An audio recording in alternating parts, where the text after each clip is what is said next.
Big sale, big savings at oldtimeradiodvd.com. All of our collections. The prices have been slashed. Pricing will be good until January the 1st, 2018, so don't wait. Buy today and enjoy for a lifetime at oldtimeradiodvd.com. You'll be glad you did.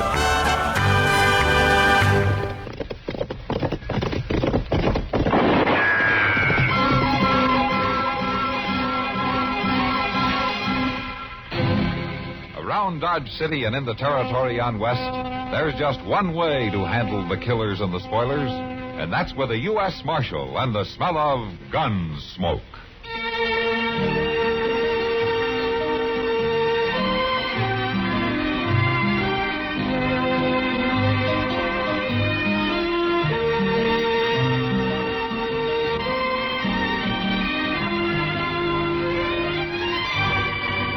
Gunsmoke, starring William Conrad. The story of the violence that moved west with young America. And the story of a man who moved with it. I'm that man. Matt Dillon, United States Marshal. The first man they look for and the last they want to meet. It's a chancy job, and it makes a man watchful. And a little lonely.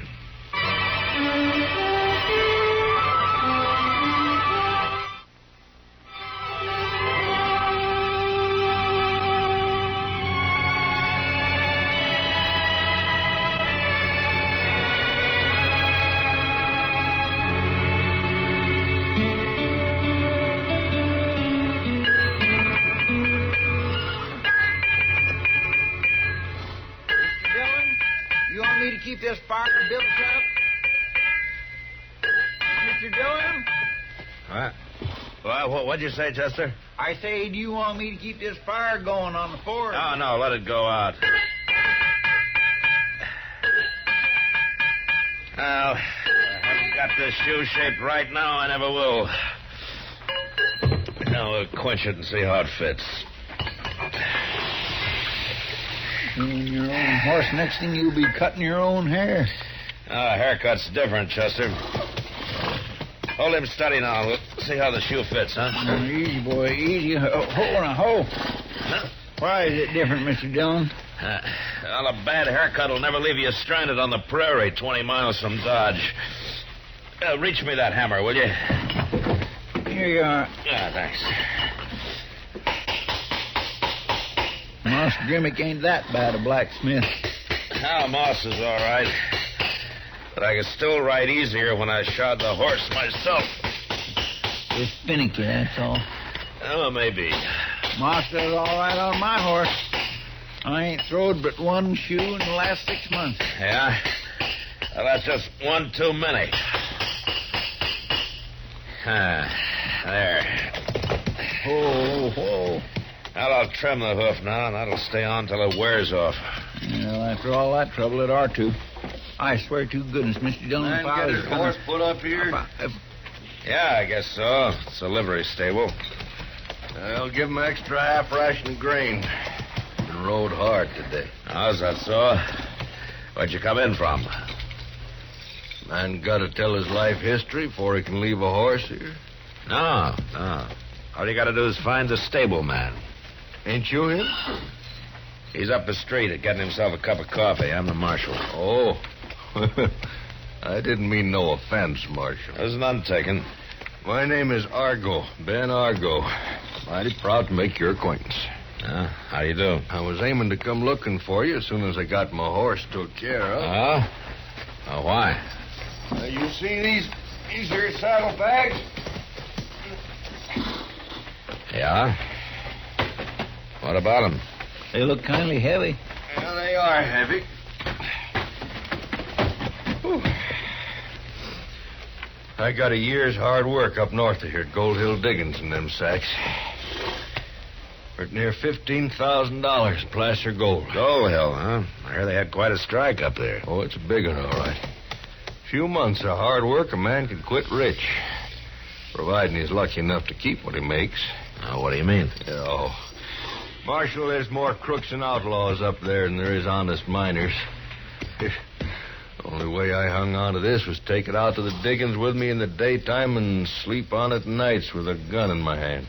Now you can rest easy, Argo. Things are different here in Dodge. Maybe so. I'd still like to put these saddlebags up in a safe place for the night. I'm leaving tomorrow. Kind of like to be free to look the town over this evening. Never been here before. Now, the bank's already closed. Yeah, and a fella down the street tells me there's a storekeeper. Takes care of money for folks sometimes. Now, that'd be Wilbur Jonas, but only in case of an emergency, like when stage passengers hit town late, you know? Something of that kind.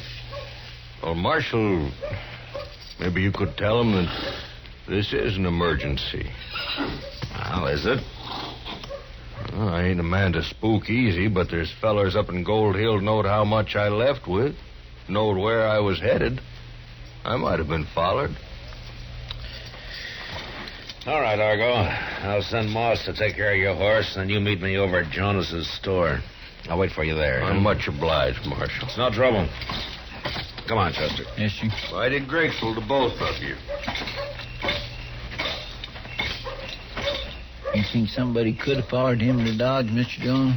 I don't know, Chester. Just depends on what his reasons are for lying. Lying? Yeah. Well, what are you going to do about him? For the time being, nothing. Just going to have to wait. Look, you better tag him around and keep an eye on him anyway, huh? Yes, sir, Mr. John.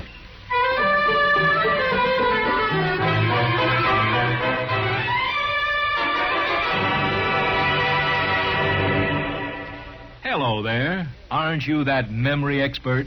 Well, yes, I guess I am at that. Oh, what are you committing to memory now? But I'm reminding myself to get my wife a new, ID card? Yes, she needs it to get medical care under the Dependents Medical Care Program. And how do you remember that? What? To get your wife a new ID card so she can use Medicare. Oh, by association. I associate.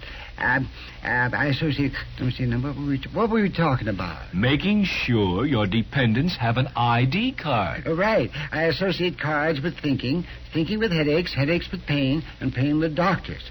And then, just to be sure, I write it down in this little book here. Now, wait a minute. Oh, that's funny. I could have sworn I brought it with me.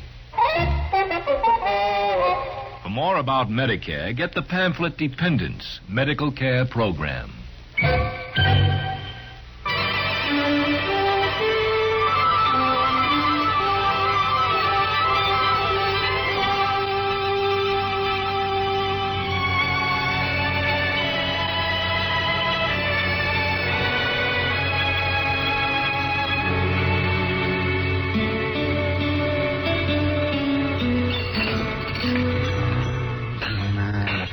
Look at that does it. That's the final straw. Look at that, will you, Matt? Look at what, Doc? The stuff they slap on a plate and call food in this town. Just look at that. Well, Doc, if you don't like beefsteak... Beefsteak? Oh, beefsteak, he says. Matt, that is buffalo. Oh, buffalo's good meat. Not when it's a 7-year-old bull and tougher than a cavalry boot. Matt, you know something? Well? I am pulling stakes. Yes, I am. I'm going back east. Let's see. Last time you said that was about a month ago. I don't care. I mean it. I'm through riding herd on a bunch of shiftless, no-good prairie rats that never pay their doctor bills. 90% of them nothing but drifters, cutthroats, saddle... I thought it was the food you objected to. I could be living like a civilized human being back east. Eating at all the finest restaurants in the world. Oh, like Bernheimer's. Pass the sugar, will you? Here. Yes, I could go back tomorrow. Yes, I could. And by heaven, I think I'll do it, too. I'm going to do it. I am not taking another case in this town. Not one. You know, Doc, it's going to be kind of hard to get used to shaving regular. Talking polite, putting on clean shirts, and keeping your collar buttoned. I haven't always lived like a roughneck sodbuster. I know how to act like a gentleman.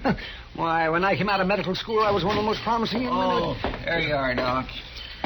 Chester, I thought you were over at the Long Branch keeping an eye on Ben Argo. Oh, yes, sir, I was till he snuck out, Mr. Dillon. He what? Snuck out. See, there was a couple of men come in, and I heard him asking for him when I looked around. He's gone. But we don't have to worry now, Mr. Dillon. He ain't going to leave town. Not while he's got all that gold in Mr. Jonas's safe. Yeah, I guess you're right, Thad. Doc, what I come for is you're wanted out at the Rensselaer place. What for? Well, because Ms. Rensselaer's about to have a baby. They sent word for you. By gollies, I forgot she was that close. Oh, hand me that bag, will you, Matt? Yeah, sure, Doc. Where you going? Well, I'm going out to the... where the tarnation you think I'm going? Oh, back east, you said. Well, I couldn't leave a woman... Doc been threatening to leave town again? Why, oh, shut up, the both of you. Good night, Doc. Good night. Well, come on, Chester. Let's go over to the Long Branch and have a talk with those men, huh?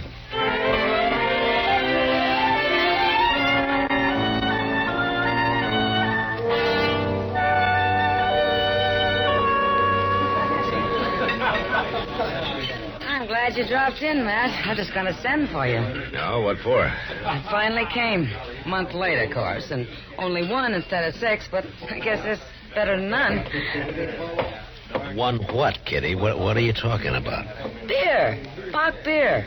Just one barrel. Came in on the Santa Fe today. Oh. Bach beer. Doggone, Miss Kitty, my mouth's been watering for a month. Yeah, you and 500 other men, Chester. You better hurry. It's not going to last long.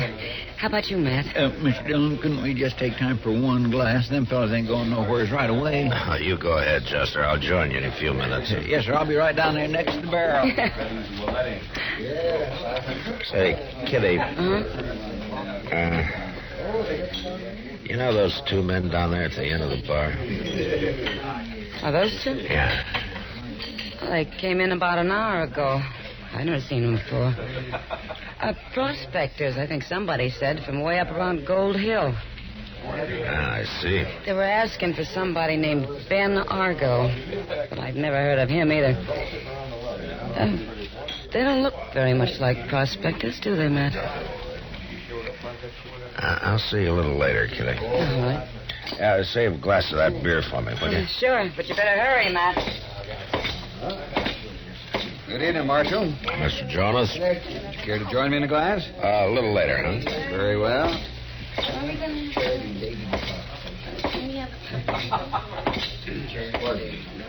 How are you, gentlemen? I understand you just got in from Gold Hill. Mister, if you're looking for talk, go find somebody else. Well, does your partner feel the same way? You heard him. You boys are pretty edgy, aren't you? You got some reason for it? Suppose that badge you're wearing means you're the marshal around here? Yeah, that's right. My name's Dillon. Matt Dillon. Well, mine's Pete Wells. My friend here is Rocky Martin. Look, you ain't got any business with us, Marshal. We just hit town, and we don't know a soul here. Not even Ben Argo? Never heard of no Ben Argo. Oh? Well, I thought you might have followed him from Gold Hill. I said we never heard of him. And you wouldn't know that he was carrying $15,000 in gold, huh? Look, Marshal... So naturally, you wouldn't be thinking of trying to take it away from him, would you? Why should we? What kind of men do you think we are? Well, if you boys just happen to meet anybody with ideas like that, you tell them to forget it, huh? Because we got laws here in Dodge City. It's been real nice talking to you, Marshal. Come on, Rocky. Don't leave on my account. I figure me and Rocky better turn in before we break one of them laws of yours.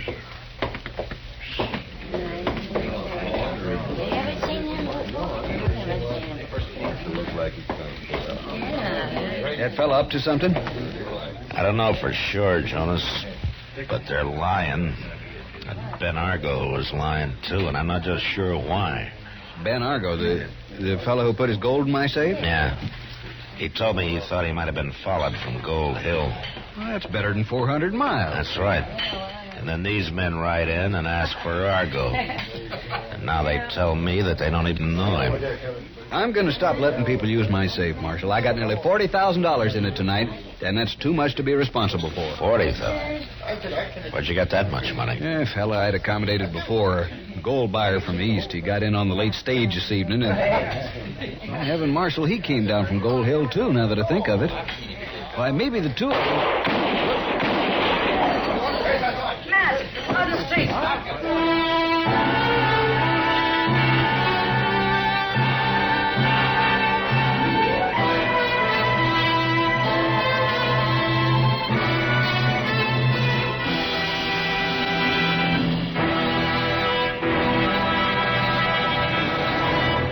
Another visit with Joe and Daphne Forsythe.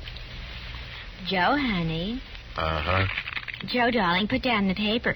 I've got something important to ask you. Okay. Joe. All right, what? How many savings bonds do we have? What kind of a question is that? A good one. How many? I'm not sure. I'd have to count. And I'm reading the paper. Now, what do you want to know for? Have we got enough to make things comfortable for us? Very comfortable. That's why I buy on a payroll savings plan. Up on the month will give us quite a nest egg for the future. Enough for a college education? Eventually. But who's going to college? Our children, silly. We don't have any yet. Oh? What do you mean, oh? Better buy some more bonds, honey. Daphne, you mean... We've got a new investment. How about that?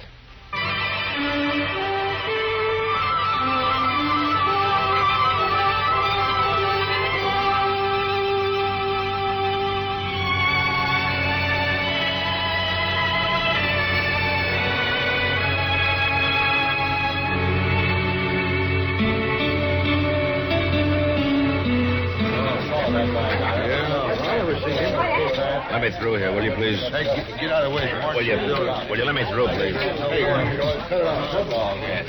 Told you somebody followed me, Marshal, and they jumped me, the two of them, right here in the street. All right, Argo. Let me have a look at it. Must have figured I was packing that gold around with me. Yeah. Well, that's one of them fellas who was in the Long Branch, Mr. Dillon. His name's Martin, according to his partner. Let's turn him over, Chester. Yes, sir. You want me to go see if Doc's left yet, Mr. Dillon? There's no hurry, Chester.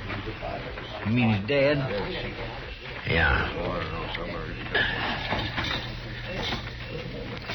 Where'd the other one go, Argo? Dang if I know. Just lit out like a scared rabbit. They didn't have such an easy mark as they thought, I reckon. Have you ever seen him before? Why, sure, up around Gold Hill. Other one's name is Pete Wells. Got a bad reputation up there. Is that so? Huh. Well, they ain't prospectors, never done a day's work in their life. Just rob off of them it does. Well, they missed this time. Yeah, but it's luck is all. I just got a glimpse of them when they stepped out of those shadows over there, and that gave me just enough edge to beat them. I see. Hadn't it been for that, I'd be the one laying dead right here in the street.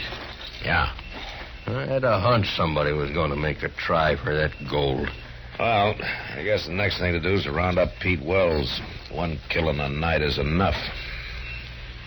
You figure he's still hanging around somewhere. I wouldn't be surprised. Going to try to get even. Marshal, I ain't safe here. I'm not going to wait until morning. I'm going to pull stakes and ride out of here tonight. Maybe that's what he wants you to do. No, it ain't. It's the last thing he'd be looking for. And when he does find out, he won't know which way I headed. Now, it's up to you. Yeah, I'll be out of here in 10 minutes, Marshal. Provided you find that storekeeper for me so I get my gold out of his safe. And I'll have to look around for him. May take a little time. All right, Mr. Dillon, I thought he was back there. Chester, suppose you stay with Argo in case Pete Wells has another try at him, huh? All right. Well, it won't take long, will it, Marshal? Sooner I get out of Dodge, the easier I'll feel. No, I don't think it'll take very long. Suppose you and Chester meet me over at Jonas's store in about 30 minutes.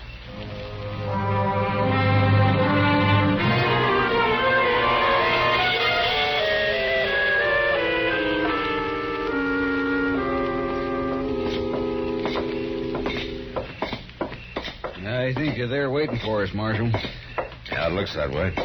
That's you, Mr. Dillon? That's right, Chester. You find that storekeeper, Marshal? Yes, he did, Argo. And if you have the habit of bothering folks in the middle of the night, I'll thank you to keep your valuables elsewhere in the future. Don't you fret. Ain't likely I'll be coming through here again. Let's see now. Is this the key?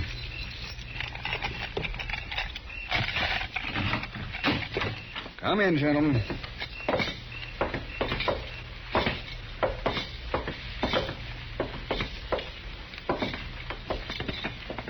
Yes, sir. The only burglar-proof safe between here and Kansas City. Not counting bank vaults, of course. Yeah, I just hope I can remember the new combination. What do you mean? Don't worry, Argo. He always says that when he opens it. Been saying it for 6 months, ever since he got his new safe. Over here. And back to here. And that ought to... Well, let's see now. This bag in front belongs to someone else, the buyer. Those are yours right behind it, if I can reach you. Take them all out. You get your hands up, Marshal. You two. All three of you. Here, what do you think you're up to? Do what he says, Chester. Get your hands up. Now, this is what you were after all along, wasn't it, Argo? To get your hands on that buyer's money. That's right, Marshal. I knowed he was on his way here from Gold Hill. Knowed he always leaves his cash overnight in this storekeeper's safe. So you put that gold of yours in the safe so you'd have a reason to get Jonas to open it later. Figure things out just fine, Marshal. After it's too late to do any good. I knew you were lying the minute I met you, but I had to wait and find out what you were up to. Lying? How? You said you'd been working a placer claim all winter. That you made a big mistake by shaking hands with me. Your hands were as soft as a baby's. I suppose you stole the gold, huh? Why, sure. From Wells and Martin. That's why they come after me. Of course, Wells don't trust the law, or he'd have told you.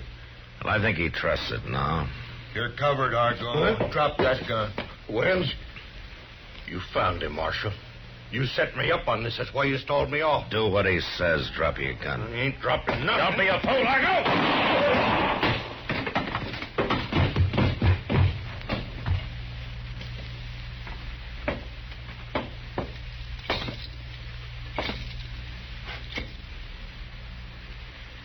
There wasn't nothing else to do, Marshal. No, there wasn't. He didn't give Rocky no chance at all. Before he tried that kind of fool move, he ought to remembered Rocky. He remembered, all right. That's why he tried to kill you. You bet he remembered.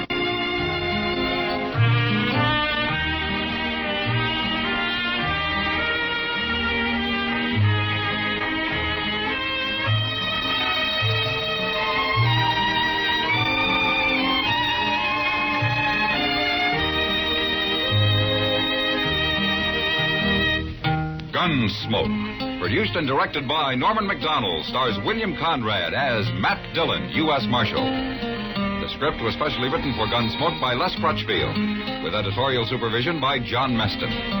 The music was composed and conducted by Rex Corey. Sound patterns were by Ray Kemper and Bill James. Featured in the cast were Parley Bear as Chester, Howard McNear as Doc, and Georgia Ellis as Kitty. George Walsh speaking. Join us again next week for another specially transcribed story on Gunsmoke.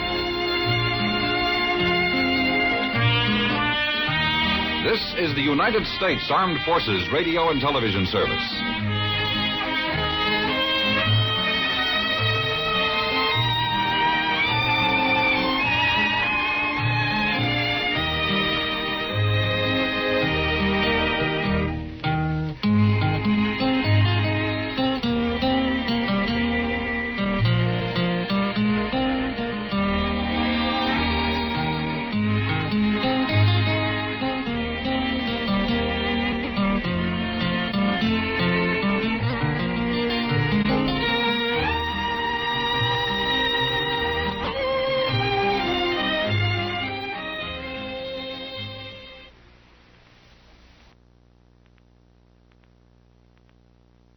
what he says, Chester. Get your hands up.